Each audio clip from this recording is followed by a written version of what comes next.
nuestro calendario de actividades. Estamos en los martes de estudio de discipulado, en los que estamos estudiando las Escrituras a partir de este ciclo de libros que corresponden al curso de Servicio Cristiano de la Universidad Global de las Asambleas de Dios.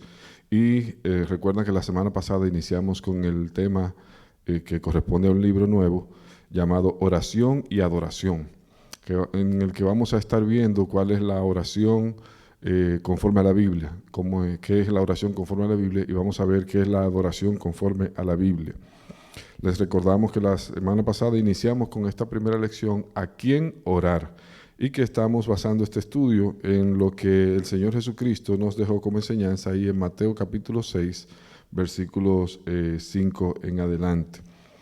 Y vamos a orar para dar inicio a este tiempo. Padre, gracias te damos, Señor, una vez más.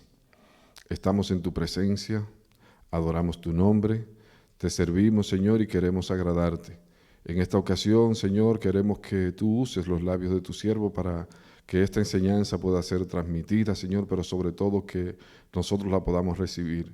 Padre, que cada uno de los que están en este momento conectados, o los hermanos que están aquí, puedan ser edificados para la gloria de tu nombre en el conocimiento de tu palabra. En el nombre de Jesús. Amén y amén.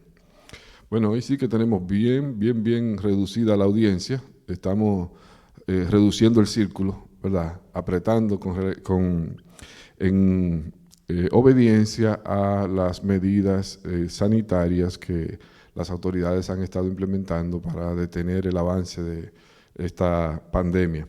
Así que tenemos hoy aquí un público muy reducido. Tenemos en los controles a mi hermano Miguel Sandoval en el audio, mi hermano Moore en la parte del video, junto con mi hermana Marlene. Y aquí como público tengo única y exclusivamente a Rolando. Así que con la ayuda de Dios vamos a estar viendo hoy lo que resta de la lección número 1, que recuerdan que se titula ¿A quién orar?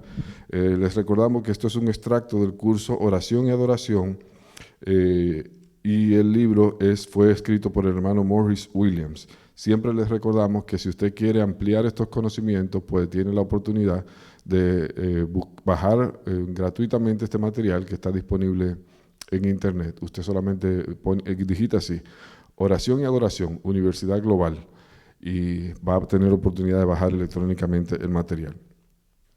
Pues la semana pasada estuvimos viendo la introducción acerca de la oración y tratamos de definir primeramente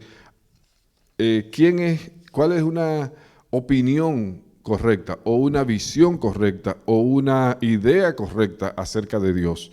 Y para eso lo que hicimos fue que revisamos varios conceptos que muchas personas tienen o que algunas personas tienen para ir descartando estos conceptos acerca de Dios. El primero de los que revisamos la semana pasada fue el concepto de que no hay Dios. Recuerdan que hablamos de los ateos y del ateísmo.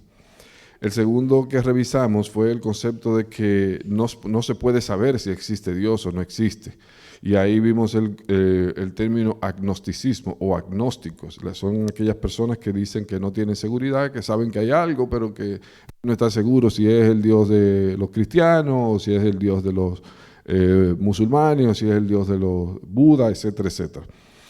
El otro falso concepto que vimos es el de personas que dicen, bueno, sí, existe un Dios, pero yo no tengo nada que ver con él. Yo no dependo de él, no sé quién es, no me importa. El siguiente falso concepto que vimos fue el panteísmo, donde estábamos definiendo el panteísmo como la idea de que todo es Dios, de que un árbol es Dios, de que una cucaracha es Dios, de que todo es Dios. Y cada uno de estos conceptos lo fuimos desmontando conforme a las Escrituras.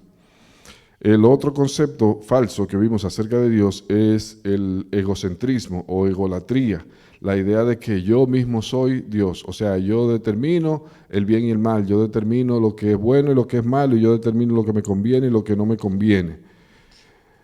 El otro concepto que vimos también fue el de que da lo mismo cualquier Dios, La idea de que todos los caminos conducen a Dios y que da lo mismo en cualquiera de las religiones que usted entre, porque al fin y al cabo le servimos todos al mismo Dios.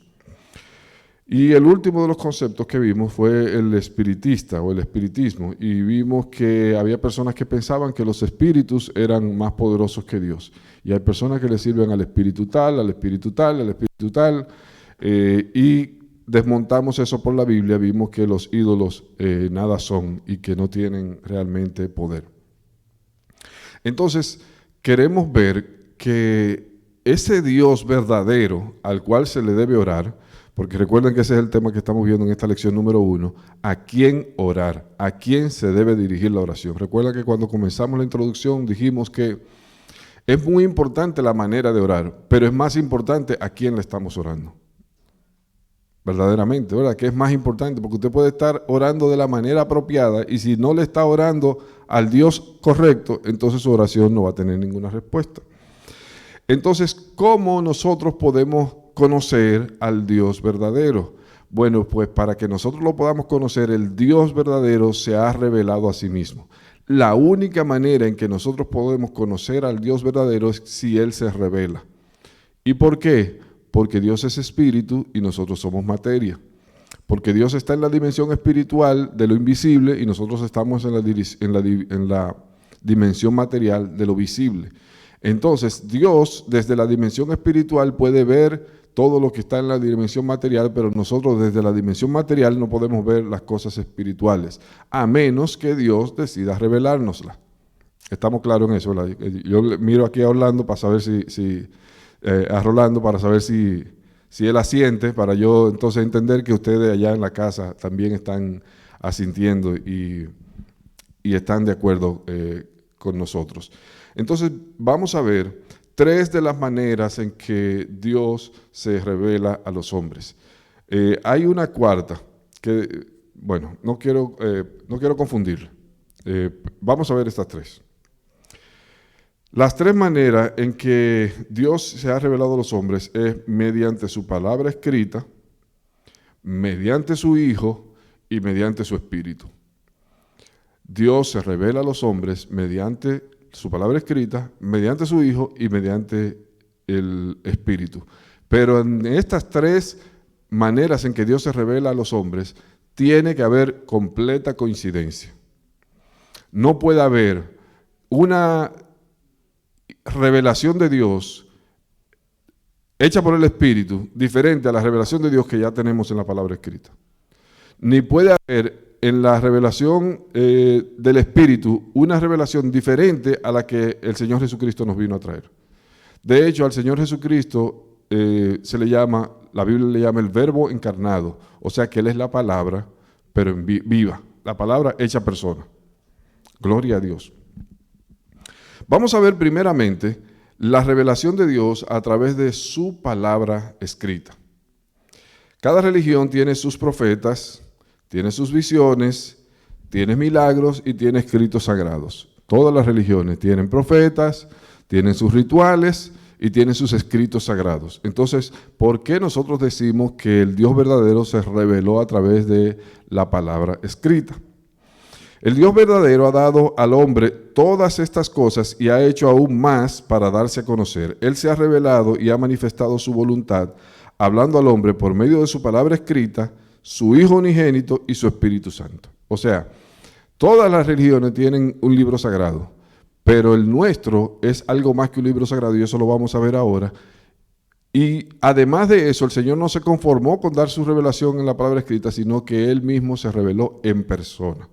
Y lo que había anunciado la palabra escrita se cumplió en la palabra viva. De manera tal que no hay ninguna otra religión en el mundo que pueda decir que su Dios se hizo carne. Ninguna. De hecho, ninguna se atreve a decirlo. Hay quienes dicen que hay hombres que son dioses. Hay religiones por ahí que hacen lo contrario. En la religión cristiana, Dios se hizo hombre. En otras religiones, hacen a hombres dioses. Ok. Dios se revela por medio de su libro sagrado que llamamos la Biblia.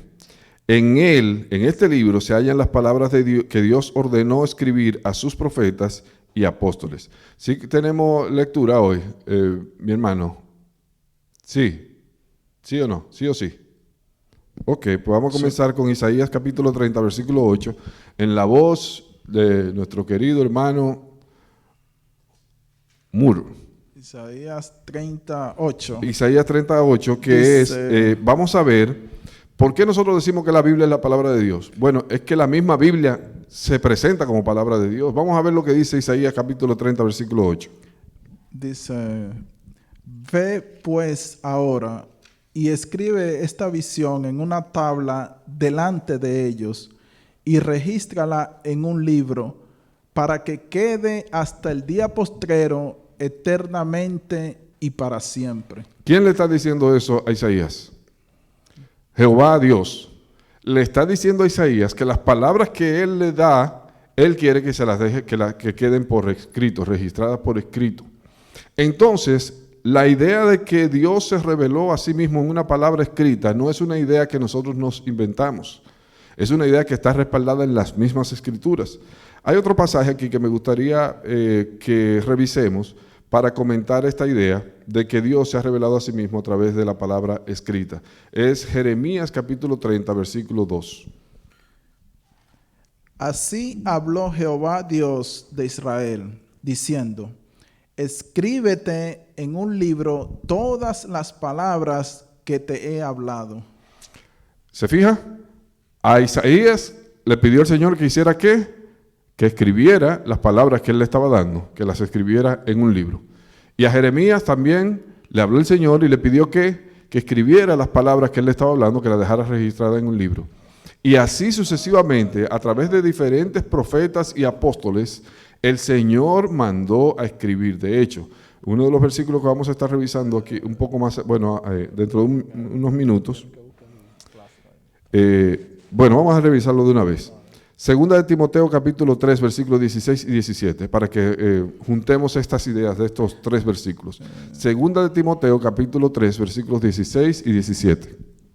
Toda la escritura es inspirada por Dios y útil para enseñar, para redarguir, para corregir, para instruir en justicia, a fin de que el hombre de Dios sea perfecto y enteramente preparado para toda buena obra.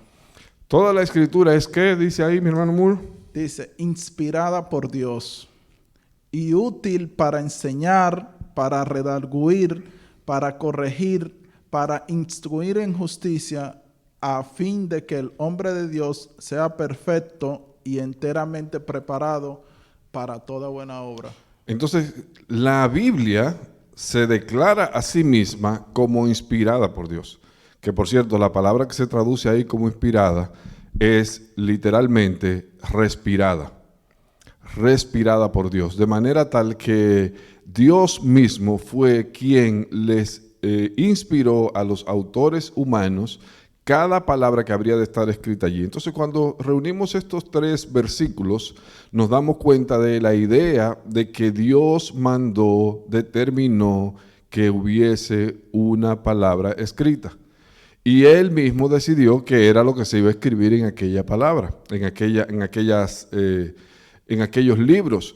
¿Recuerdan el primer versículo que vimos? ¿Cómo le habló él a Isaías? Le dijo, las cosas que te estoy diciendo, anótala en un libro. O sea, no fue comienza a escribir ahí lo que te parece. No, lo que yo te digo, anótalo en un libro. ¿Cómo le dijo a Jeremías? De la misma manera, lo que te estoy diciendo, anótalo ahí en un libro. Y allá el apóstol Pablo, hablándole a Timoteo, dice, todo lo que está escrito, toda la escritura, tiene un origen, tiene un autor. ¿Quién es ese autor? Dios. Entonces, Dios se ha revelado a sí mismo a través de la palabra escrita. Donde quiera que la Biblia ha sido creída y aceptada como palabra de Dios, lo que se ha producido es transformación de las vidas. Lo invito a que cuando usted tenga oportunidad, si usted es una de esas personas que le gusta escudriñar, revise la Biblia, lo que ha sido la Biblia para la civilización. Si quiere, busque un documental, búsquelo ahí en Google, revise qué ha sido la Biblia para la civilización, sobre todo la civilización occidental, y se va a dar cuenta de que las bases de nuestro supuesto crecimiento y desarrollo o del avance de la humanidad están en haber creído en la Biblia. Vamos a ver cuando usted lo haga, usted se va a emocionar dándose cuenta de que donde quiera que la Biblia ha sido considerada palabra de Dios, lo que ha habido es avance y progreso. Gloria a Dios. Cada vez que una persona acepta las enseñanzas de Jesús y los reconoce como el Hijo de Dios, ocurre un milagro en su vida. ¿Qué pasa con esa persona? Que se convierte en una nueva criatura. Dice Juan capítulo 5, versículo 39. Escudriñad las Escrituras, porque a vosotros os parece que en ellas tenéis la vida eterna, y ellas son las que dan testimonio de mí. El Señor Jesucristo, se lo voy a poner de otra manera. El Señor Jesucristo le estaba diciendo a sus interlocutores: ¿ustedes quieren aprender acerca de mí? Vayan a las Escrituras. O sea, que las Escrituras son la revelación de la persona a quien nosotros debemos orar. Gloria a Dios. Considere las siguientes características de la Biblia. Su unidad, la unidad del mensaje. ¿Sabía usted que la Biblia fue escrita en un periodo de aproximadamente 1400 años por un grupo de más o menos 40 autores humanos diferentes? ¿Sabía que la Biblia fue escrita en 4 de los 5 continentes de la tierra? ¿Y sabía usted que esas personas que escribieron ese libro, algunos eran reyes, pero otros eran simples cuidadores de ovejas? Y otros eran poetas, pero otros eran abogados o penalistas o personas intelectuales. Y en todo eso, a pesar de tener tal diversidad de autores, la Biblia conserva la misma línea de contenido. Pero considera algo más. La Biblia tiene el récord de supervivencia.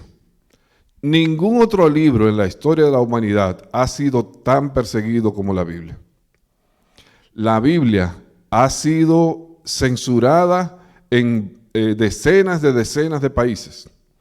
La Biblia ha sido prohibida por cantidad de autoridades y sin embargo la Biblia nunca ha dejado de avanzar. Podríamos decir sin lugar a dudas que la Biblia es un libro milagroso. Ese libro que nosotros llamamos Biblia, que es una colección de libros, pero que todos contienen una misma idea, un mismo mensaje, una unidad de contenido, ese libro es la revelación del Dios verdadero. Entonces, la pregunta que le hago es, si usted quiere orar, saber a quién orarle, ¿dónde usted va a buscar el conocimiento de esa persona a la que usted va a orarle? ¿La va a buscar en el libro de sabiduría de los mormones? ¿O la va a buscar en el Ramaveda? ¿Dónde la debe buscar? En la Biblia, que es la palabra de Dios. Me sorprende ver cómo mucha gente no tiene cuidado de estarse alimentando por ahí de diversas fuentes, no tiene cuidado de asegurarse de que lo que le están enseñando o el alimento que le están entregando corresponde con lo que dice las Escrituras, porque fue el Señor quien dijo que Él se revelaba a través de esta palabra. La Biblia habla en el libro de los Hechos de los creyentes de Berea. Y ayer me mencionaba un hermano muy querido, me mencionaba la expresión, los creyentes de Berea digitales. Los creyentes de Berea tenían la característica de que el apóstol Pablo les estaba predicando, pero ellos tenían la escritura en la mano. Y cada vez que el apóstol Pablo les daba una idea que ellos se la encontraban un poco extraña, iban a las escrituras a ver si lo que el apóstol Pablo les estaba diciendo era así. Entonces dice este amigo que ahora existen creyentes de Berea digitales porque los jóvenes no tienen que esperar a ir a buscar las escrituras. Tú le dices algo, yo he tenido esa experiencia, he estado enseñándole a un grupo de jóvenes en una clase de escuela bíblica y le digo algo y ellos de una vez sacan su teléfono y comienzan a hurgar. Y qué bueno. Ahora, tenga cuidado en qué fuente usted se está alimentando. Está bien que usted escudriñe, pero no me venga a decir que, bueno, porque eso lo dijo fulano de tal. Voy a decir lo que dice un pastor cubano, amigo, bueno, a quien sigo, que dice él, bueno, lo que usted me vaya a decir, lo que dijo el autor tal, o lo que usted piensa, póngamelo en versículo bíblico para yo poderlo entender. Póngamelo, lo que dijo el autor tal, lo que usted leyó en tal libro, póngamelo en versículo bíblico para entonces yo poderlo creer. Gloria a Dios. Entonces, Juan capítulo 5:39, el Señor Jesucristo está diciendo que el que quiera conocer acerca de Él, lo debe verificar en las Escrituras. Y nos hemos dado cuenta con los ejemplos que le puse, de que la Biblia es un libro especial, porque la Biblia es un libro que no solamente mantiene unidad de contenido, sino que, habiendo sido un libro muy perseguido, continúa siendo el libro más leído del mundo por mucho. La segunda manera de la que vamos a ver esta noche, en la que el Señor se reveló a sí mismo, fue a través de su Hijo. Se reveló a través de las Escrituras y se reveló también a través de su Hijo, a quien se le llama el unigénito. Dios se reveló por medio de Jesucristo, su Hijo unigénito. Por más de 30 años, Jesús vivió como hombre aquí en la tierra, conforme a lo que dice Juan capítulo 1, versículo 18. A Dios nadie le vio jamás. El unigénito Hijo que está en el seno del Padre, Él le ha dado a conocer. Oiga, mira qué interesante. En Juan capítulo 5:39 dice Jesús que las Escrituras dan testimonio de Él. Y aquí en Juan capítulo 1, versículo 18, dice Juan que el unigénito Hijo, ¿de quién está hablando ahí? ¿Quién es el unigénito Hijo? Jesús, es el unigénito Hijo del Padre. Que el unigénito Hijo le ha dado a conocer porque nadie le ha podido ver, porque Dios es espíritu. En otras palabras, el mismo que está revelándose en la palabra escrita, ese mismo se está revelando en la persona de Jesucristo. Oh, gloria a Dios. Piense en lo que Jesucristo afirmó ser. ¿Sabe lo que Él dijo? Él dijo que Él era el Hijo de Dios. Mateo capítulo 11, versículo 27. Todas las cosas me fueron entregadas por mi Padre, y nadie conoce al Hijo, sino el Padre, ni al Padre conoce alguno, sino el Hijo, y aquel a quien el Hijo lo quiera revelar. ¿Lo quiere así o más claro? ¿Así o más claro? ¿Quién es que puede conocer al Padre? El Hijo.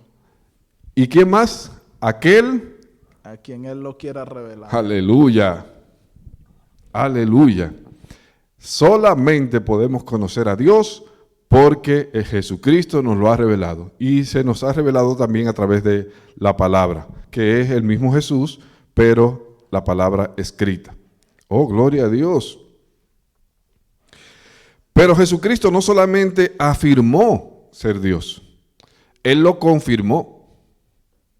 Gloria a Dios. ¿De qué manera confirmó Él sus palabras?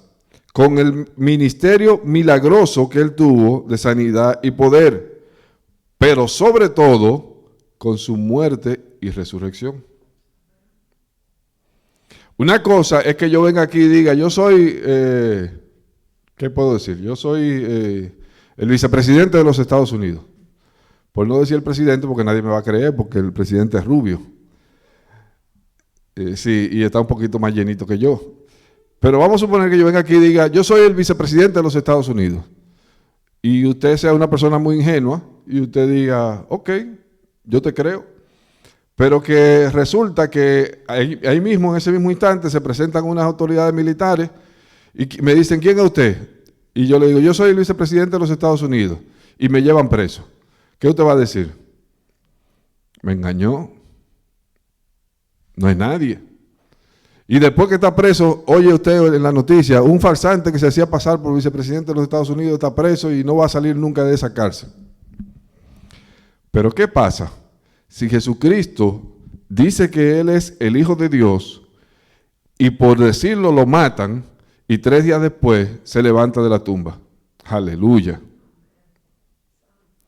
Él fue quien dijo, nadie me quita la vida. Tengo poder para ponerla y tengo poder para volverla a tomar. Óigame, le voy a decir una cosa, la primera parte cualquiera lo puede hacer. Cualquiera puede poner su vida. Rolando se queda mirándome, pero ¿y la segunda? Me dice Rolando. ¿Y la segunda? ¿Quién tiene poder para decir, me mataron, pero yo voy a retornar de la vida? Usted me va a decir, Lázaro resucitó. No. Se equivocó. A Lázaro lo resucitaron. ¿Quién lo resucitó? El mismo que dijo que tiene poder para ponerla y que tiene poder para tomarla. Entonces no es solamente que Jesucristo dijo que Él era Dios, es que Él lo demostró. Aleluya, gloria a Dios. Oiga lo que dijo en Juan 14, versículo 9, las palabras del Señor Jesús registradas en Juan 14, versículo 9. ¿Qué dice? Jesús le dijo, tanto tiempo hace que estoy con vosotros y no me has conocido, Felipe. El que me ha visto a mí, ha visto al Padre. ¿Cómo pues dices tú, muéstranos al Padre? Entonces, el que quiera ver al Padre, nada más tiene que ver a Jesucristo.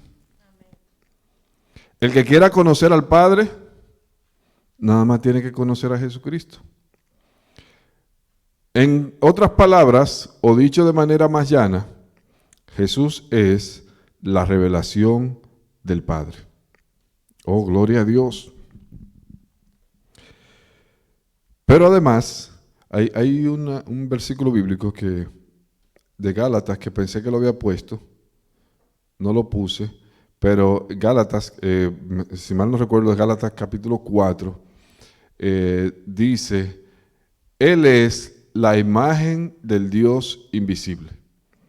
O sea, que Él es la imagen visible del Dios invisible.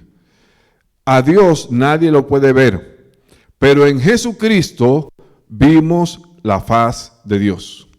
Vimos el rostro de Dios en la persona de Jesucristo. Oh, gloria a Dios.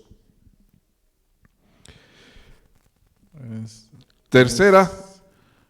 ¿Sí? No, quería leértela, pero es Colosenses. Colosenses, sí, Colosenses, perdón. 1:15.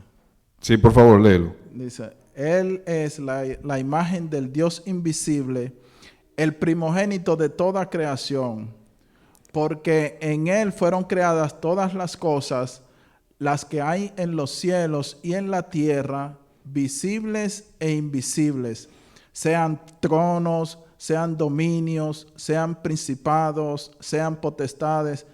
Todo fue creado por medio de Él y para Él. Aleluya, gloria a Dios.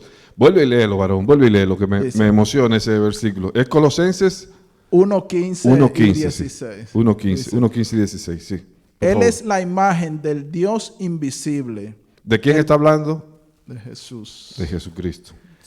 El primogénito de toda creación, porque en Él fueron creadas todas las cosas, las que hay en los cielos y las que hay en la tierra, visibles e invisibles, sean tronos, sean dominios, sean principados, sean potestades. Todo fue creado por medio de Él y para Él. ¿Usted está oyendo? En Él fueron creadas, por medio de Él fueron creadas y para Él fueron creadas. Por eso es que Él se llama a sí mismo el Alfa y la Omega, porque todo proviene de Él y todo se dirige hacia Él. Oh, gloria a Dios. El tercer medio de revelación, estamos hablando de revelación especial. Recuerdan que al principio les dije que había un cuarto, pero es lo que los teólogos llaman la revelación natural. De manera que la revelación natural es la creación. Dios se revela de manera natural a los hombres a través de la creación. Esto es lo que dice el libro de Romanos, Romanos capítulo 2, que las cosas invisibles de Él, su eterno poder y su deidad se hacen visibles, se hacen claramente visibles a través de lo creado. Pero la revelación especial, ¿cuál es el problema de la revelación natural? El problema de la revelación natural es que no conduce a la salvación. Conduce al reconocimiento de que hay un Dios, pero no nos da la personalidad de ese Dios como nos lo da la revelación especial. Entonces la revelación especial sí es a través del Señor Jesucristo, a través de la palabra escrita y a través de su Espíritu Santo, que es lo que vamos a ver ahora. La revelación de Dios el Padre a través de su Espíritu Santo. Dios se revela también por su Espíritu a todo aquel que acepta la verdad sobre Cristo Jesús. Romanos capítulo 8, versículo 16. El Espíritu mismo da testimonio a nuestro espíritu de que somos hijos de Dios. Oh, gloria a Dios. Cuando nosotros hemos recibido la salvación en Cristo por el nuevo nacimiento, no tenemos que andar en confusión ni preguntándonos si de verdad somos salvos o no. No tenemos que andar en confusión ni preguntándonos si le servimos o no al Dios verdadero, porque el Espíritu mismo da testimonio a nuestro espíritu de que somos hijos de Dios. Entonces Dios se revela a sus hijos a través de la persona del Espíritu Santo. A todo aquel que cree, el Espíritu de Dios lo hace una nueva persona. Y lo que Dios ha hecho por otros, lo hará también por usted si pone su fe en Él. Se le revelará por su Espíritu. Por tanto, debemos adorar al Dios verdadero. Oremos y permitamos que el Espíritu nos dé testimonio a nuestro espíritu de ese Dios verdadero. Una vez que hayamos experimentado el poder de Dios en nuestras vidas, ya no habrá necesidad de que andemos buscando por ahí, probando otras cosas. Efesios capítulo 2, versículo 18. Porque por medio de Él, los unos y los otros tenemos entrada por un mismo espíritu al Padre. ¿Quién es que nos abre la puerta? Cristo Jesús. A través del Espíritu nosotros tenemos entrada al Padre. El mismo Espíritu que nos da testimonio a nuestro espíritu de la salvación, ese mismo Espíritu es el que nos da la entrada a la familia de Dios. Gloria a Dios. Ok, entonces vamos a pasar a otra parte ahora, pero quiero recapitular antes de pasar vamos a comenzar el estudio del modelo de oración que el Señor Jesucristo nos dejó en Mateo capítulo 6. Pero antes de eso quiero recapitular. ¿Qué es lo que estamos viendo en esta noche? Que estamos tratando de ver con claridad a quién debemos orar. Y lo que hemos visto en la lección pasada y en la semana pasada y en esta semana es que el Dios al cual le debemos orar, que es el Dios verdadero, no se ha quedado escondido, sino que Él se ha revelado a los hombres. ¿Y de qué manera se ha revelado? Se ha revelado a través de la creación, como les dije, pero su revelación especial es a través de la palabra escrita, a través de la palabra viva y a través de su espíritu. Dios le bendiga, pastor. Ahora, vamos a comenzar a estudiar el modelo de oración que el Señor Jesucristo nos dejó y comenzamos con la misma pregunta que le hicieron los discípulos allí en Lucas capítulo 11, o la misma petición que le hicieron los discípulos allí en Lucas capítulo 11, versículo 1, le dijeron los discípulos al Señor, enséñanos a orar. Enséñanos a orar. ¿Por qué los discípulos que conocían la oración, que sabían orar igual que como ellos conocían los métodos de oración, por qué ellos sintieron la inquietud de decirle al Señor Jesucristo que les enseñara a orar? Simple, porque ellos vieron que la vida de oración de Jesucristo era una vida de poder. Y cualquiera que esté experimentando una vida de oración sin poder, le interesaría aprender a orar con poder. Oh, gloria a Dios. Los discípulos le dijeron al Señor Jesucristo, enséñanos a orar. Y en Mateo capítulo 6, versículo 5 en adelante, encontramos el modelo de oración dejado por el Señor Jesucristo. ¿Cómo le llamamos regularmente a este modelo de oración? Le llamamos el Padre Nuestro. ¿Por qué le llamamos el Padre Nuestro? Porque comienza con esas palabras. Pero antes de evaluar el contenido de la oración modelo, quiero meditar en estas palabras que el Señor Jesús dijo ahí en el versículo 5. Dice, y cuando ores, no seas como los hipócritas, porque ellos aman el orar en pie en las sinagogas y en las esquinas de las calles para ser vistos de los hombres.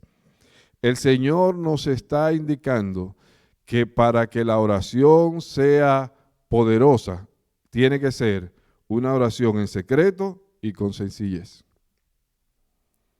En secreto y con sencillez. Vamos a ver luego, si Dios lo permite esta misma noche, si no en la próxima ocasión, vamos a ver que sí hay oraciones en público. Pero lo que el Señor nos dijo es que una oración en público sin oración en privada, ¿para qué sirve? Para nada. Conocí a alguien que decía, pastor, decía, oraciones largas en público revelan oraciones cortas en privado. Fíjese que las oraciones de Jesús en público, todas las que hay registradas en público, y no hay muchas, son cortitas. Cortitas. ¿Cuánto tiempo puede haber durado la oración de Jesús para levantar a Lázaro de entre los muertos? Yo no creo que haya durado 5 segundos. Sin embargo, sí sabemos que Jesús se retiraba y se pasaba toda la noche orando a solas. Entonces el Señor Jesucristo le establece a los discípulos ahí en versículo 5 que no sean como los fariseos. ¿Cuál era el problema de los fariseos? Oraban en las sinagogas y en las esquinas de las calles. ¿Es que sea malo orar en público? Por supuesto que no. Jesús no lo censuró por orar en público. Eso no fue lo que Jesús dijo que estaba mal. Lo que el Señor dijo que estaba mal era que su único objetivo era ser vistos por los hombres. La motivación de su oración. Porque usted podrá decir, bueno, pero cuando el Señor Jesús dice que no sean como los fariseos, que no oren en público, orar en público está mal. No. El Señor aclaró, dijo, porque oran en las esquinas para ser vistos por los hombres. O sea que el problema no es si la oración es en público o en privado. El problema es con quién usted está hablando. Oh, gloria a Dios. Orar en público no es malo, puesto que Jesús oró en público. Lo que es malo es orar para ser visto de los hombres. Hay muchas ocasiones en que es correcto y adecuado que una sola persona hable por un grupo de personas durante la oración en público.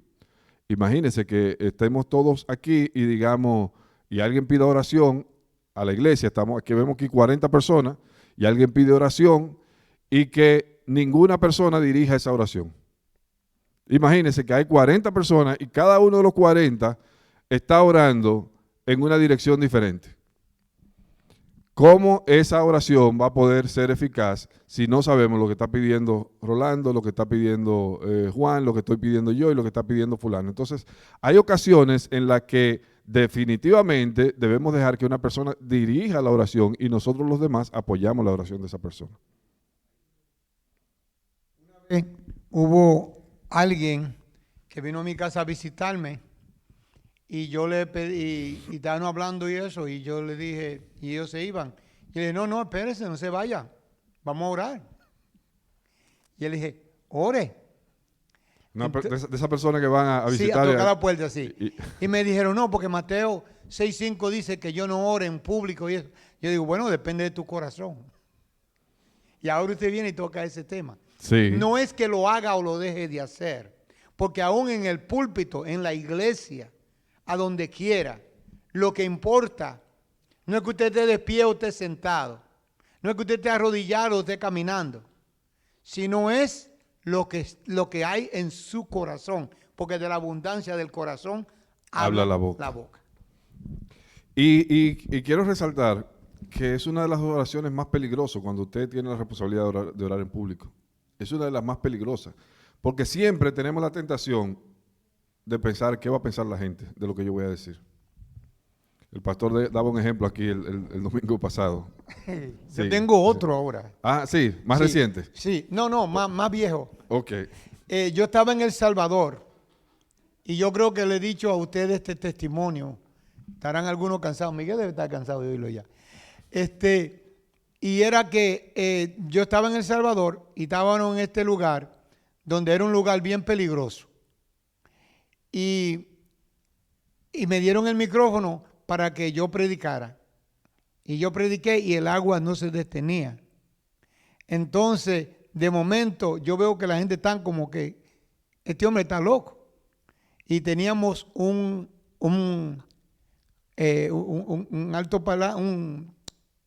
amplificador con el micrófono y lo teníamos alquilado.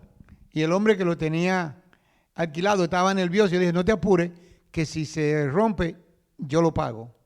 Pero espérate. Y entonces sigo Estaba hablando. nervioso por si la lluvia lo quemaba. Lo quemaba. Y sigo hablando. Y la palabra del Señor agarra mi boca y me dice, porque yo voy a orar para detener la lluvia en un parque. Entonces yo comencé a orar. Y yo quiero confesarle a ustedes y a los que están viendo que a mí me dio por extender la oración porque yo oraba y todavía la lluvia no se había detenido. Y yo sé que muchos de los que están viendo han pasado la misma situación, que usted cree que alargándola, dándole tiempo a Dios a que resuelva. Dios no necesita el tiempo. Y lo menos que yo no sabía era que mi oración iba a ser contestada cuando yo me callara.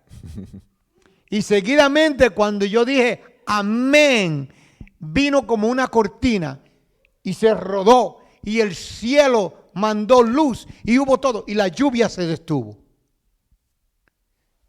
Es verdad que después me trataron de secuestrar y otras cosas pasaron, pero lo que le quiero decir es que muchas veces nosotros oramos y pensamos que en el espacio de oración es que Dios necesita el tiempo para orar. No, lo que Dios quiere es que tú hagas, que tú ores y le dejes a Dios. Amén. Amén. Eso que dice el pastor es esa presión que siente el que está orando en público por la audiencia. Es la presión y eso es natural. Ahora, ¿qué es la clave de todo esto? Conforme como lo leí y lo tengo aquí escrito, que frecuentemente la gente piensa más en la persona que está orando que en Dios, a quien aquel le está hablando. Ese es el problema. O sea, cuando alguien lo llama a orar en público, la gente pone la atención en usted. Y usted siente la presión de la atención de la gente. Y usted siente la presión de decir algo que a la gente le agrade, le motive, le diga, lo haga decir amén o lo que sea. Esa es la presión. Pero ese es un gancho, como diríamos en buen dominicano, es un gancho grande. Es un gancho grande. Porque ¿a quién está dirigida la oración según todo lo que hemos estudiado aquí? Ay, santo. Gloria a Dios.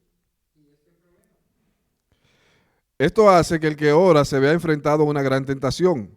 El que ora es tentado a hacer lo mismo que hicieron los fariseos. Es decir, a orar para ser visto y oído por los hombres. Esa es la tentación que tiene el que está orando. Pero nunca debemos olvidar que sea en público o sea en privado, siempre oramos para una audiencia de una sola persona.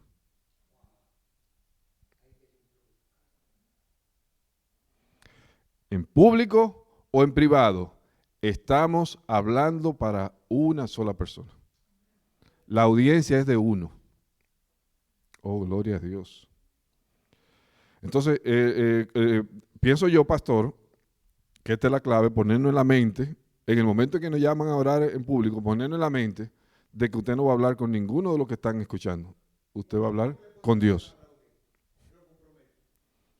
Si es Dios, usted la suelta porque el responsable es Él.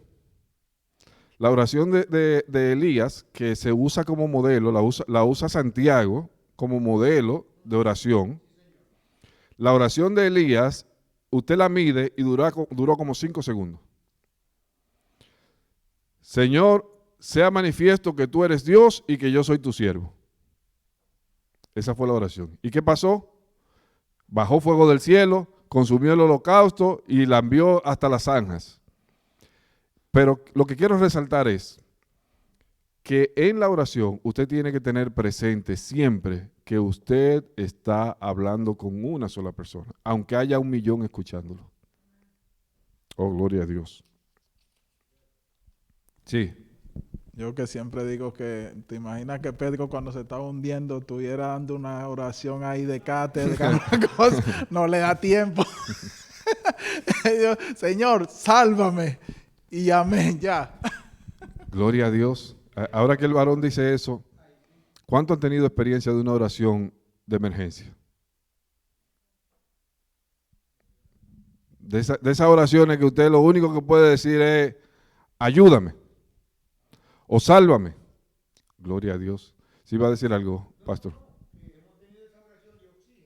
Sí.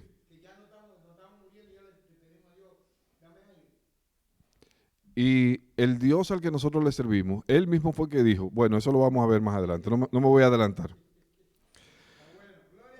¿Cómo podemos aprender a guiar la oración en público sin pensar en nosotros mismos ni en los demás? Desde luego, no aprendemos eso practicándolo en público. Ay, santo. Aprender a hacer oraciones correctas en público no se hace practicando oración en público. ¿Sabe cómo se hace? Practicando oraciones en privado. Lo aprendemos también cuando estamos a solas con Dios y su Espíritu nos enseña a echar fuera todo lo que hay en nuestra mente, con la excepción del Señor.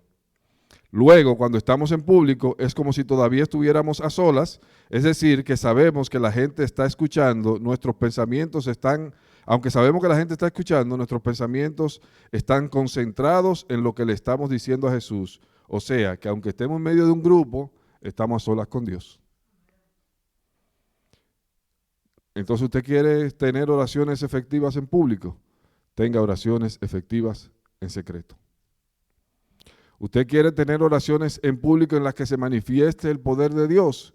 Tenga oraciones en secreto donde usted se rinda a la autoridad de Dios.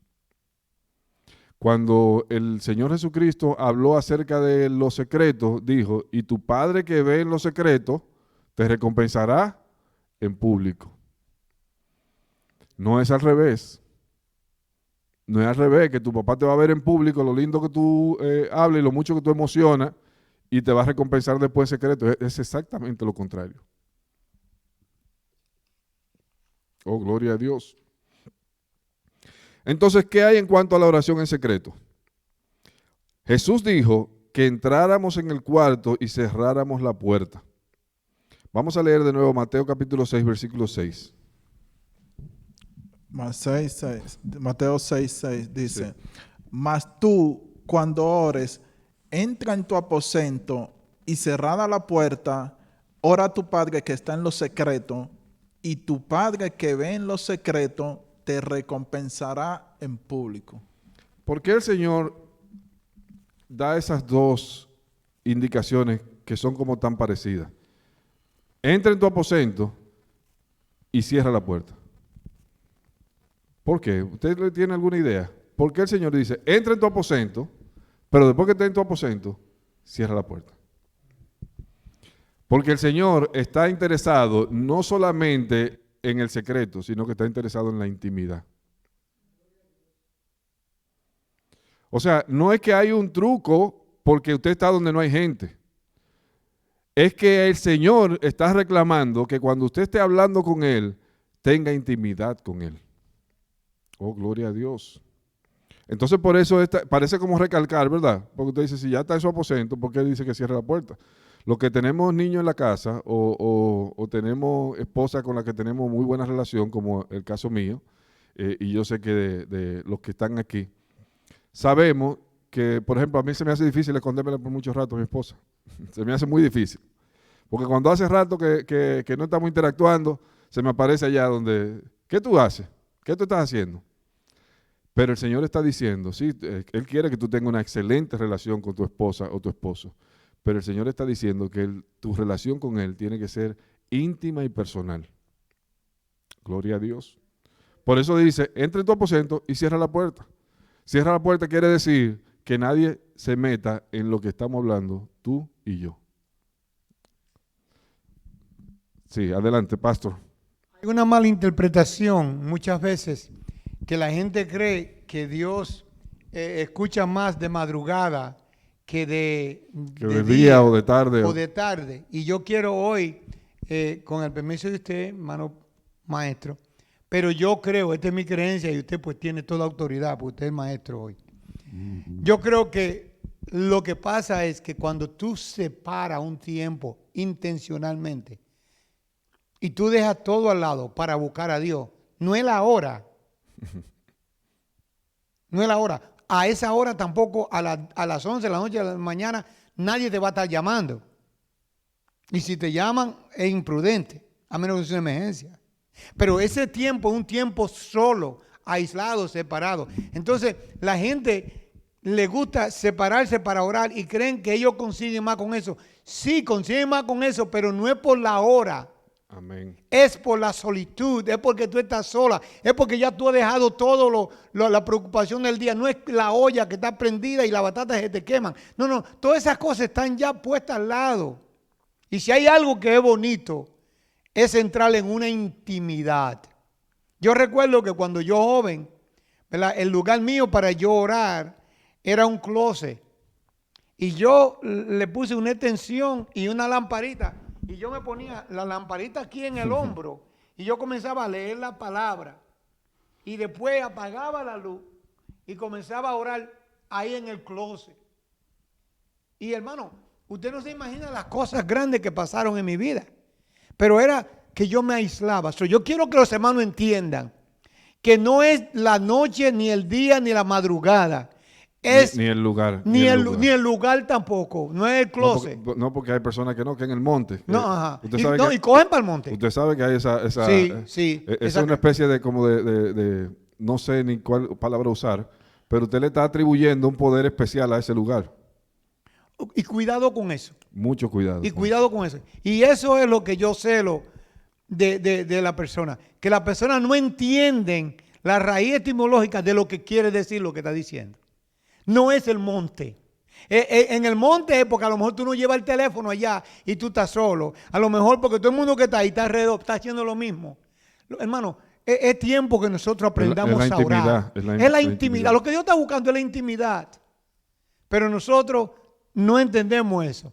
Y hemos diosificado a los lugares y a la hora. Y yo no creo que a Dios le agrada eso. Así es. Ahora que usted menciona eso, pastor, recuerdo una ocasión en la que tuve que hacer una oración de emergencia. Ahora me llegó a la mente. Y fue en un baño.